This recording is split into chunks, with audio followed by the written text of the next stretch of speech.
Some people regret choosing the wrong career. Some people regret buying a house. Others regret getting married.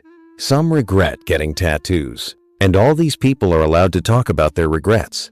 But there is one regret you are not allowed to talk about.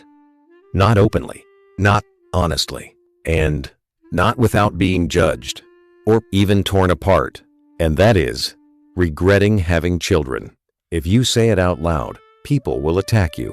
They will call you heartless. They will call you wicked. They will call you damaged. So most people don't say it. They just stay quiet. They cry in bathrooms. They cry after bedtime stories. They cry in cars before going home. Mothers who love their children, but wish they had never become mothers.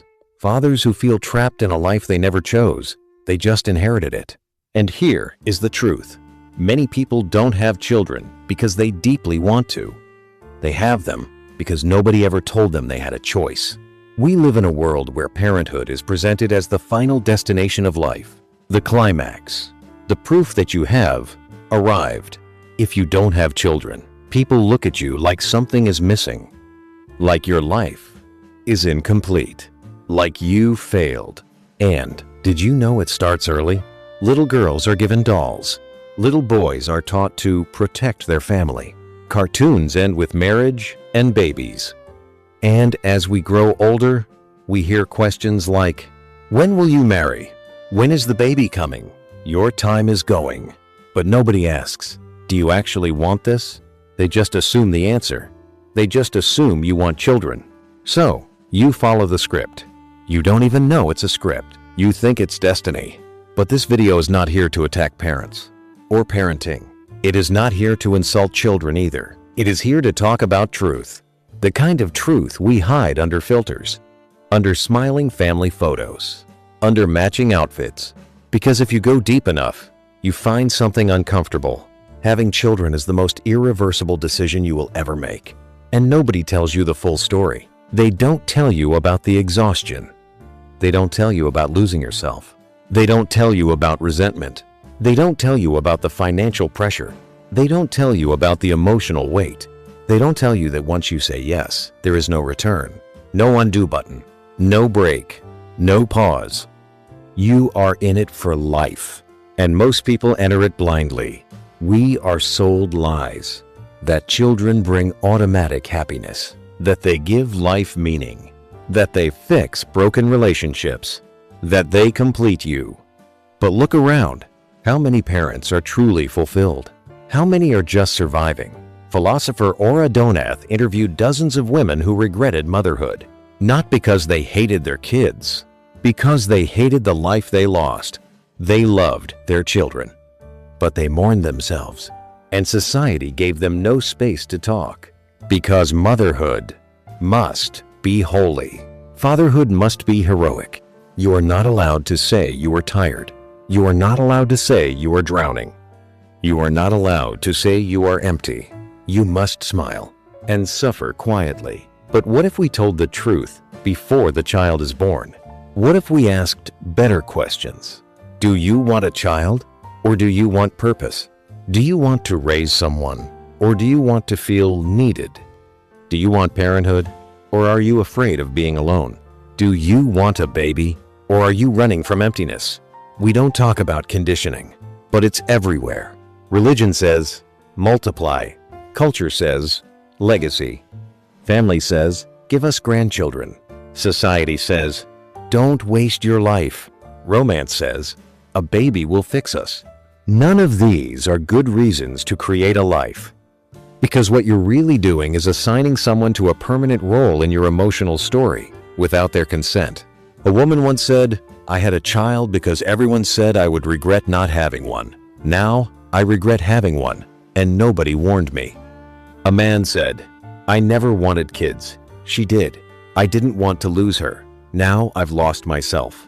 These are not bad people. They are victims of a script that says reproduction is automatic and nobody benefits. Not the parents, not the children. Because when a child is born to fulfill expectations, they grow up carrying invisible debt. Be successful. Make me proud. Heal me. make my life meaningful. But what if they can't? What if they feel your disappointment? What if they feel your regret? David Benatar says something disturbing. If you never exist, you never suffer. If you exist, suffering is guaranteed.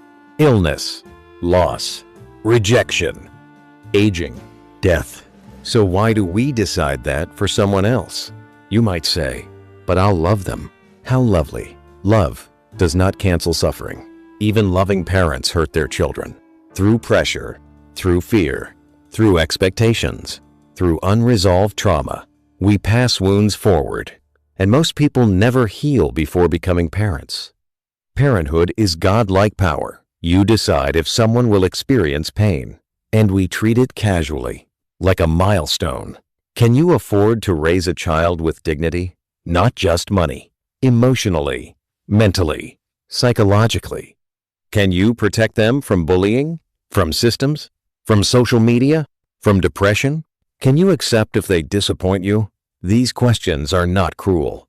They are responsible. Raising a child costs hundreds of thousands of dollars. But the hidden cost is bigger. Sleep, freedom, identity, relationships. Many parents disappear into the role. They never come back. Love does not erase regret. Benatar explains something called asymmetry. The absence of pain is good, even if nobody enjoys it. The presence of pain is bad, even if it comes with pleasure. Not being born prevents pain. Being born guarantees it. So why is birth called a gift? In every other area of life, we demand consent. You don't operate without consent. You don't sign someone up for trauma. But childbirth ignores consent. You decide for them. Hope is not consent. Love is not consent. Biology is not consent. We are all products of someone else's hope. Some survive it. Some suffer quietly. Some don't make it. Antinatalism doesn't hate life. It respects it too much to gamble with it. To create life is to take moral risk on someone else's behalf. And we normalize it. Some people break cycles in therapy. Others break cycles by stopping them. Not every love creates. Sometimes love ends patterns. A child-free life is not empty. It is open. It can be filled with art, with service, with freedom, with chosen relationships. We call child-free people selfish. But what is more selfish? Creating someone to cure your loneliness? To give you purpose? To validate you? Because a child is not a solution. There is a growing generation choosing not to reproduce, not because they hate life, but because they see reality. Climate change, economic instability, mental health crises, housing collapse, job insecurity. We are raising children into chaos. We throw baby showers while cities flood. We plan futures in collapsing systems. The IPCC warns. The UN warns. Psychologists warn. Young people are more anxious than ever, and yet we keep pretending everything is fine. Some say, we need good people to have kids. Children are not soldiers. They are not tools. They're vulnerable. They will bear consequences they didn't create. We say children are the future. But what future? The future of heat waves? Resource wars? Blackouts? Shortages? These are projections, not fantasies. So, the question is no longer, can I raise a child? It is, should I? To have a child today is an act of faith. Is it courage or denial? If life is so beautiful, why must we be forced into it? Nobody asked you if you wanted to be here. You appeared and spent your life surviving. That is the core of antinatalist thought. Benatar writes, coming into existence is harm. Not coming into existence is not. You might say, but life has joy. Yes, but would you gamble someone else's pain for a chance at joy? That is what reproduction is. A one-sided bet. You bet. They pay. Most people don't create children for the child. They do it for themselves, for meaning, for legacy, for validation, for fear. And that is where ethics breaks. We rarely ask why someone wants a baby. We assume it is good. We normalize the greatest gamble in existence. And when it fails, nobody blames the choice. They blame fate. Non-existence harms nobody. Existence guarantees harm. So why is birth sacred? We value consent everywhere except here. And when you remove consent, what remains is force. This is uncomfortable because it questions existence itself. We are all victims of hope. Some heal, some struggle, some don't survive.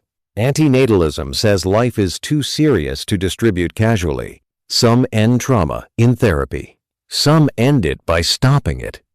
Breaking cycles does not always mean becoming better parents. Sometimes it means not becoming parents. A childless life is not defeat. It is clarity. It is saying, I don't need to reproduce to matter. Meaning does not require DNA. We are taught child-free people are empty. But many are whole. They create. They care. They serve. They heal. No diapers. No inherited trauma. No identity loss. Just space. When you walk away from compulsory parenthood, something happens. Silence. Your voice. Your real voice. And it says, I broke the cycle. Not because I hated life, but because I chose mine. If you made it this far, thank you. You questioned your beliefs. And that is rare. That matters. Truth is uncomfortable, but that is why it matters. Subscribe. Share this video. Let's keep breaking the silence.